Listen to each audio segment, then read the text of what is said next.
WV Uncommonplace. This podcast is a variety podcast that houses numerous series to cover mental health, empowerment, podcast framework, and various intimate theories to get to know the hosts, along with occasional movies reviews and dives in pop culture with our event podcast episodes. The Uncommonplace digs into bringing guests on that stories don't fit the mold and are very different. WV stands for the great state of West Virginia, and every quarter we cover something in West Virginia. Stacey and myself, JR, are your hosts, so please come along for this venture to Uncommonplace.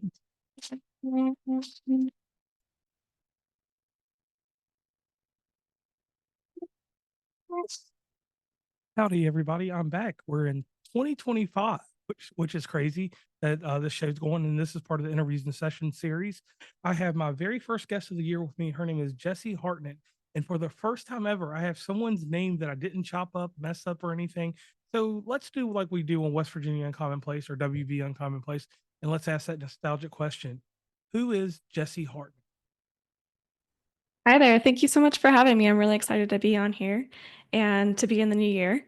And I first most am a mother. That's how I see myself. And I have been through quite a journey to wind up where I am now.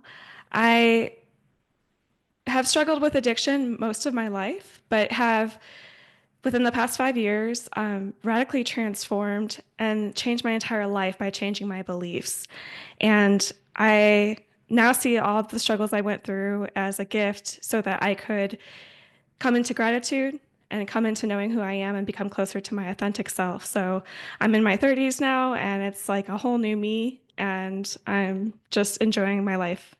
All right, so let's dig a little deeper real quick. Can you share your journey with addiction and how it shaped the person you are today? Like what happened inside your because you've heard of the state of West Virginia. West Virginia is one of the biggest places for addiction. So I'd love to cover this topic. Where did you hit rock bottom in your addiction, and when did that phoenix rise from out of all that ash? Well, I'll back up into when I started. I started really young. I started at 13, picked up smoking and just went all in on it. And I was looking for a sense of community and discovering who I was. I was searching my identity. And so I went to smoking with friends and just, like I said, fell in it really hard.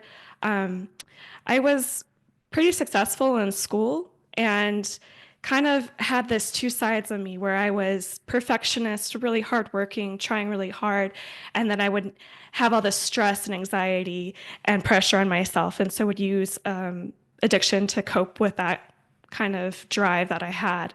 So outwardly it looked like I was succeeding, but inside I was really, really struggling. And so I was able to function, as people say, because I also was smoking a lot of marijuana and drinking. And so I did that all through high school. I went into college, got even worse. And I started to be introduced to spiritual concepts. And it was really like rocking my world, because up until then I was a full-on atheist, nihilist. I didn't really see any meaning in life or worth in myself. I had kind of fallen into this science dogma that we're all random accident and that there is no purpose to it. And so when I became more familiar with spiritual concepts outside of the Christian church, it really spoke to me and kind of opened up my world to see that, hey, maybe there's something meaningful here, and that I have value, and that I can find self-love and self-worth. And so I started down that path, and I was still continuing to smoke. I was having a lot of difficulties physically. I was starting to have less energy, have lung problems, have a lot of teeth problems, but still could not get past smoking because I was really stuck in my mind. And then I kind of had this shift where I realized that there was something more to me than just my thoughts, just my mind, and went through meditation, yoga, and was really able to tap into my heart source.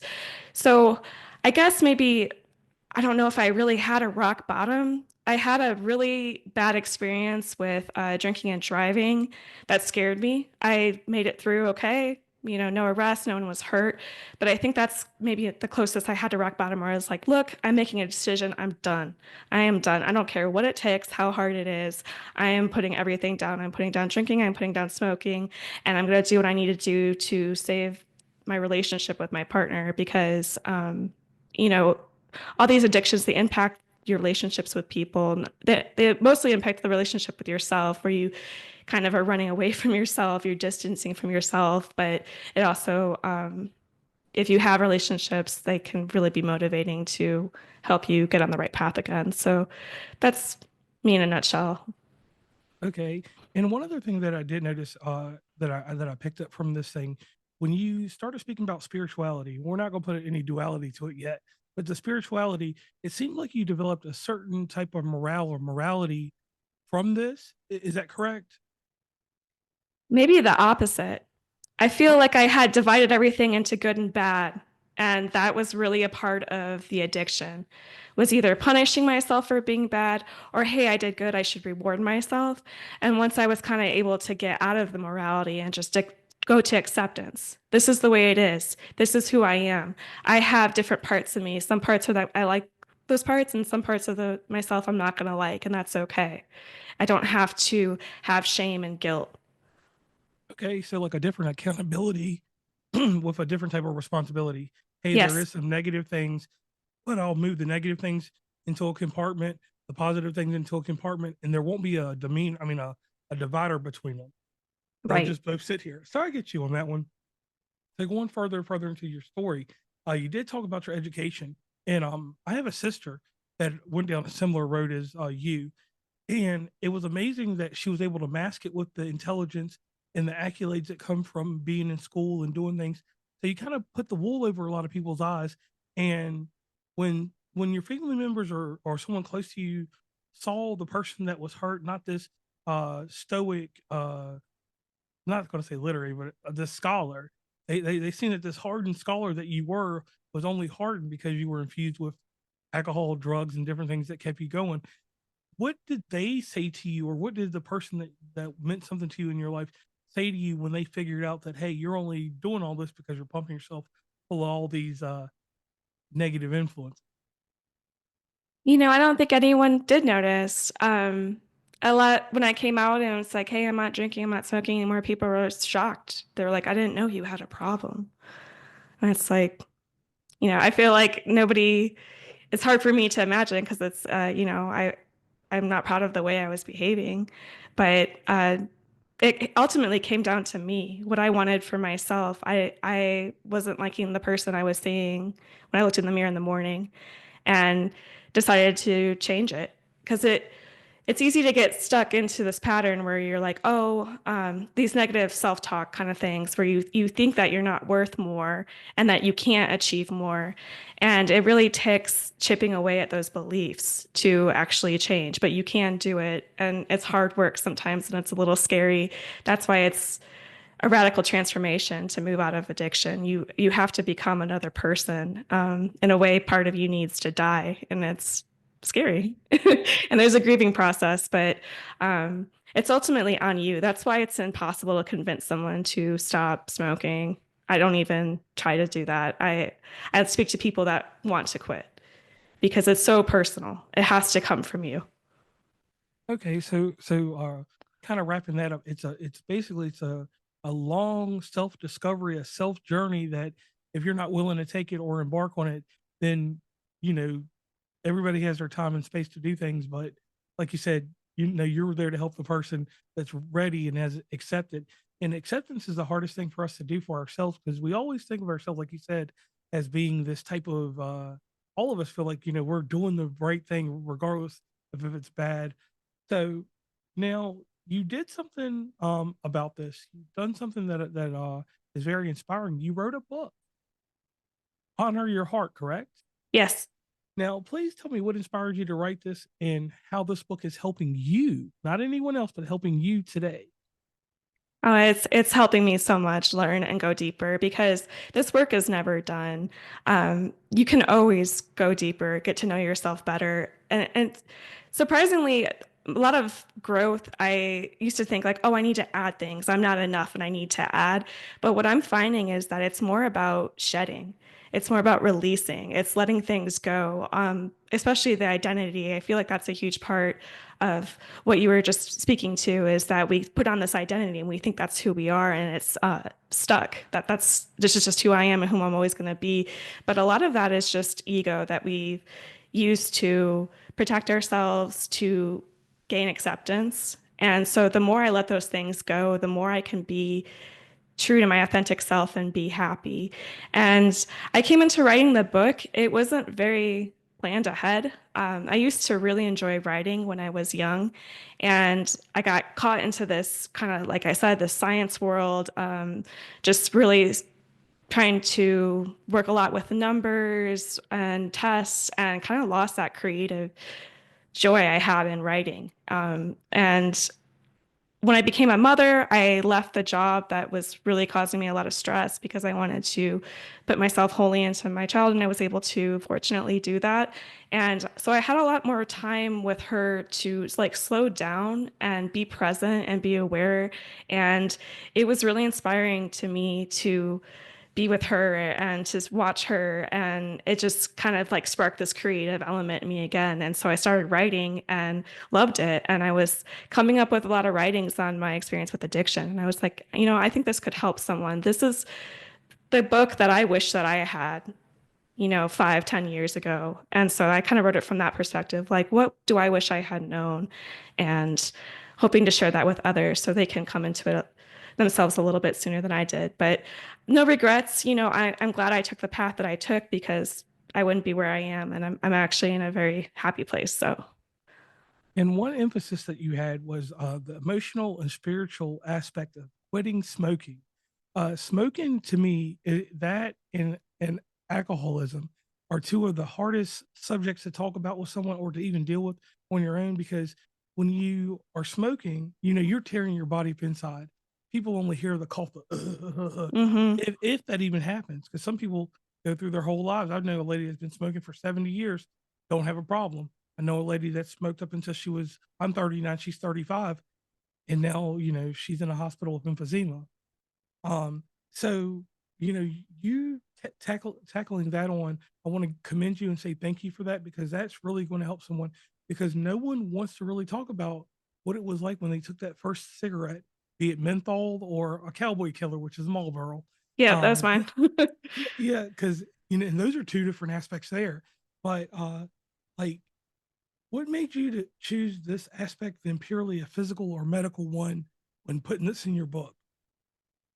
Well, I had tried the medical approach, which is, hey, let's just deal with the smoking. So that's, you're going to take patches, you're going to take pills, you're going to have willpower to get through these physical withdrawal symptoms, and then you're all good. But the reality is that did not work for me. I don't even know how many times I tried that way.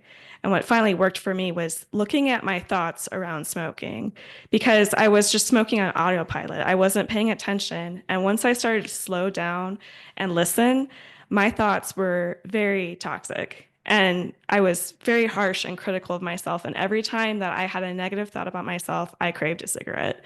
So I was able to link those two together. And then I could actually start working on that negative self-talk, because the cigarette was just a symptom of the self-abuse that was happening internally. Okay. Now, walk us through this method you developed to help people quit smoking. And the reason I want you to do that is because that right there it's a mechanism. And if you have it and it's worked for you, everybody, it's a trial experience. It may not work for you, but it could work for you. So please walk us through that. Right, right. Everyone's going to be unique, but I found that it's really helpful to first start just observing yourself. You need to pay attention to your thoughts. You need to figure out what's going on, because it's not a given thing. It can be flexible and you can change thoughts, but we kind of, at least I've noticed in myself, that I get caught in these repetitive thought patterns. So you want to go with what keeps coming up again and again and again, and really start to question it. So you start questioning the beliefs, because a lot of the times I found that the beliefs I had weren't even my own. They were things that I had picked up as a kid and still held on to. So I don't want to live my life from the things that I thought about the world when I was 4 years old here. We can change new beliefs. And so I started to insert positive things about myself, positive things about my life and my purpose. And so was able to use affirmations as a way to change the limiting beliefs I had about myself and about smoking. A lot of the things I had thought about smoking, hey, this is a stress relief for me. This is really great marketing. That is absolutely not true because you can look at the heart rate, you can look at the hormone levels that surge. It's a stimulant. It is not relaxing, but the marketing is so pervasive that people still think that it's a stress relief. So you can break down all sorts of beliefs about smoking, beliefs about yourself, belief about your potential. And then you're able to kind of tap into the real you and slow down, listen to your heart. It has amazing guidance for you in the form of intuition. There's a whole kind of different knowledge that a lot of us don't know how to access because the world is so loud and busy, and we just don't slow down and listen enough to listen to our own body. Because the mind has information overwhelmed. We're constantly bombarded with all this information from all sorts of different people, and the conflicting opinions can be really overwhelming. But once I realized that I can actually tune into my body and figure out what's right for me, that was a game changer because you can actually listen to the messages from your body telling you to stop smoking. Everything in you wants you to stop smoking because it's so harmful physically, mentally, emotionally.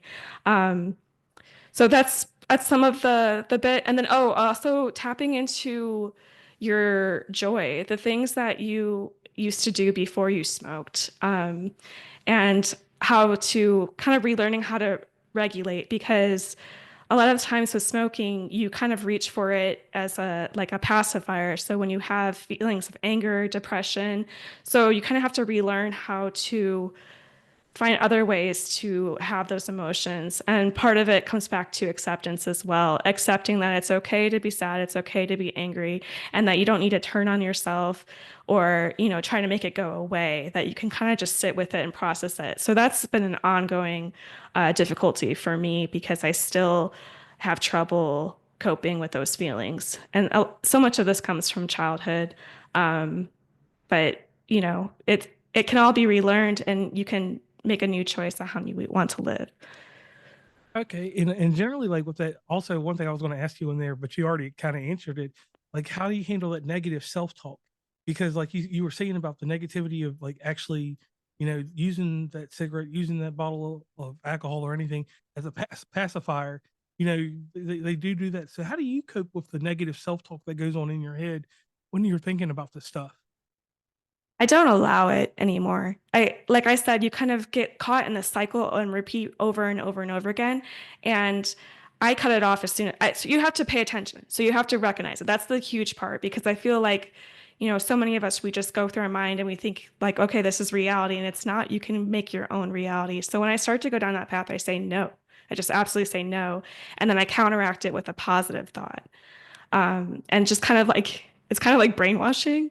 But if you think about it, maybe, you've been brainwashing yourself this whole time. It's just like a different path where you have more choice and you don't give in to, the cultural expectations that have been placed on you and you've accepted for yourself. You can refuse that and say, no, I'm not going to think that about myself because our society is really motivated by competition. And I just feel like it's all this external source of happiness. And we are able to access happiness and worth just for being who we are. There's nothing we need to do to earn it. Okay, so taking back and not following the social norm as people put out there for us can save you. Now, another thing about what you do, you use mythic and psychological concepts to help with your teachings. How do you integrate this into what you do? Right. So I feel like people in the past had a really solid understanding of that self-worth, that inner gold, that we all came to into this world with a purpose and a uniqueness that makes this everything holds everything together.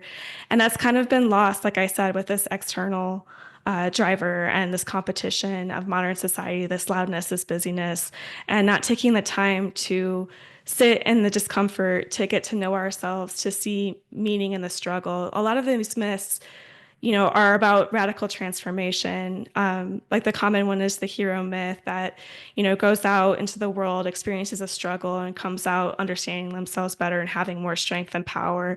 And that is a classic addiction story. You go through the struggle, you go through it, and you come out stronger, knowing yourself better. And not only that, but by you becoming yourself actually changes the world. I used to get hung up in this concept of, oh, I need to go out and be an advocate. And that's still important. There's still value in that, but it can be very draining because it's overwhelming. It's hard to change the world. But then I realized that a lot of the problems that I was so worked up about were actually problems within me, that we change our inner world and we can change the outer world. We can find peace within us, and that peace carries out into the world. So that's pretty like mythic stuff, is that there is something deep and meaningful in your life and within you that is outside of just paying bills. Okay. So now let's go a little bit deeper. And we're going to go a little bit deeper into you. But one thing we need to do real quick is we have this thing that we do on the show called the Shameless Plug. It's something that's very nostalgic. Could you tell everybody where they can meet and greet you across the internet? Oh, yeah, that'd be great. You can come check out my website. It's honoryourheart.net. And that's where you can find my book. And I'm also on social media. You can find me on YouTube, Instagram, TikTok under Honor Your Heart. And I would love for you guys to come and check out my videos and comment and engage with me, because I just want to support you. And another great thing with Jesse being on this podcast with us is this: in the show notes, everything will be lined up there to links to get you to where you can meet and greet her across the internet. Now, there's a part of the show I pay homage to a news magazine that I grew up with that was called 2020. Comes on ABC. John Stossel was a comedian on there. Elizabeth Vargas and Diane Sawyer were poignant with their interview questions. There was this one lady that was special, the late great Barbara Walters. She could ask certain questions that were very personable, and if she did really well with this, they would let her stay on the air from she usually did her set about 10:50. They let her stay on until like 11:05. If she was doing something and it was very bland, they cut her off at 11 o'clock because the news was more important at that time, or obviously they had something that was bone chilling and they wanted us to know about it. So, Jesse, are you ready to get in the hot seat to get Oh, your I'm 2020 ready. questions? You ready? Are Bring you it. sure? All right, I'm so sure. here we go. This is your fun question. This is your John Stossel question. If you had a billboard today and you could place the billboard geographically in 3 places, where would they be? Albuquerque, because that's Okay. where I live. Uh, New York City. There's a lot of people there. Okay. One more place. Uh, Paris, Paris. because Okay. everyone smokes. Everyone smokes there. Okay, I Yep. got you on that one. That one was fun. Now, here's the hard part. What would be on all 3 of these posts that you'd have, or these advertisements you would have out there, and what would be different about all 3 of them? So they all have 3 have different advertisements. Yeah, but they have one thing that's the same one on them. Okay, so an affirmation, and it would say you are worth, quit smoking, you are worth it, because that's the biggest hang up. Trying to just think of what would be fun. In Albuquerque, I don't know, put Heisenberg from Breaking Bad on there. He's everywhere here. So he's gonna Okay. be on there. And in New York, yeah, this is a tough one. I'm gotta be creative here. I gotta stretch here. Yeah. I don't know. There's a subway, and people are putting out their cigarettes on the subway. And then in Paris, I don't know, it's gonna be something romantic and wonderful. People are gonna be kissing and loving. Everything is beautiful. But putting out a cigarette, right? Yep. Putting out the cigarette so they can have a hug and a smooch. All right. As the person that's wrote a book, a person that's dealt with addiction, the hardest thing for you to have in life is this thing called balance. balance is something that some people get at birth. Some people have the day that they become a teenager or an adult. Some people don't get it until their late 30s or 40s. So how did you develop your balance, which we've talked about it on this podcast already, but Mhm. how did you develop it as something that has had the longevity it's had thus far? Well, I think part of getting to balance is accepting that life is going to be out of balance. Like chaos is a good thing. We need chaos to have order. Everything opposite we have to have within us. And so a lot of times I'll just notice I'm out of balance. I'm like, okay, I'm out of balance. It's accepting it. It's because when you try to get into this perfectionism where it's like, oh, I'm going to have this feeling all the time. I'm always going to be peaceful and happy, and that's not reality at all. It surprised me when I started meditating because that's what I thought it was, that you're just sitting there perfectly balanced and at peace and no thoughts, and that's absolutely not what it was for me. It was a nightmare. I went through hell when I started looking inside myself and listening to my thoughts and was shocked at the things that I unearthed. And I think that's okay. It's you need some time in the darkness. I guess maybe that's where the balance is.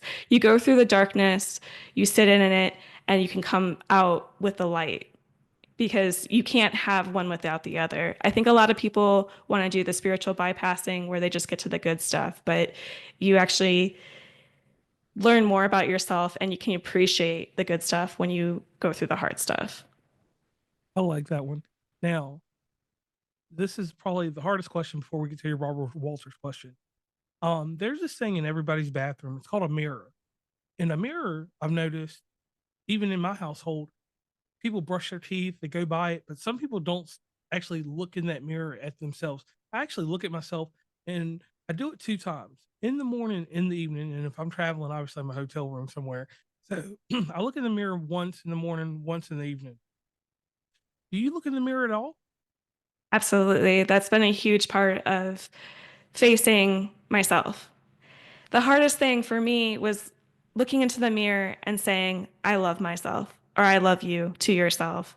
The first time I did it, I just completely broke down. I was like, I can't do this. It's hard to face yourself. I feel like uh, I have tended towards distraction to kind of get away from that reality of coming to who you are and how amazing and precious you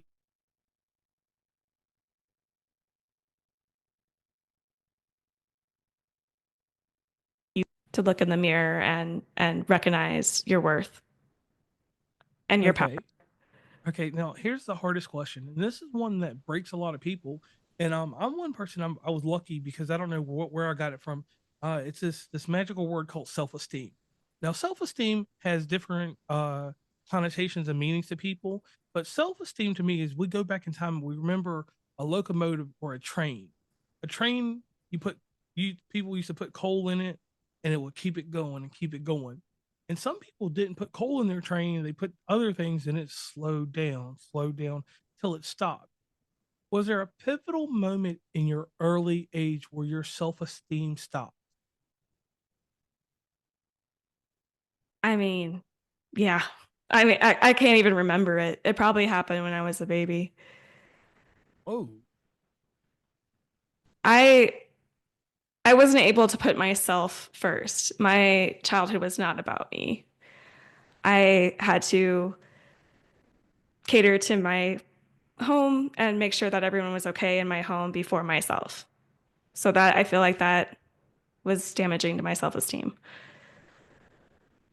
so the next point I want to ask, because this is Barbara Walters, this is a deep one. So what day did you start putting coal in that locomotive and start building your self-esteem? Because here's the thing, you tell the story of how you conquered addiction, but self-esteem is that looking in the mirror. It's the whole grand scheme of things. It's that big circle.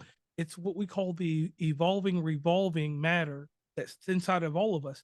When did you start letting that thing evolve and revolve? As an adult, when I was able to take control and responsibility of my own life and my own thoughts and my own happiness, when I was finally able to get out of my house and prioritize myself.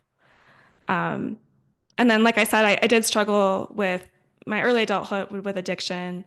So probably just realizing that there was probably a better life for me and that I wasn't enjoying it anymore. I think getting burnt out on the addiction, just like, hey, I'm not having fun. Why am I doing this? Just kind of having those thoughts, and then start pouring into myself, trying to do other things other than that, that brought me happiness, and taking care of myself.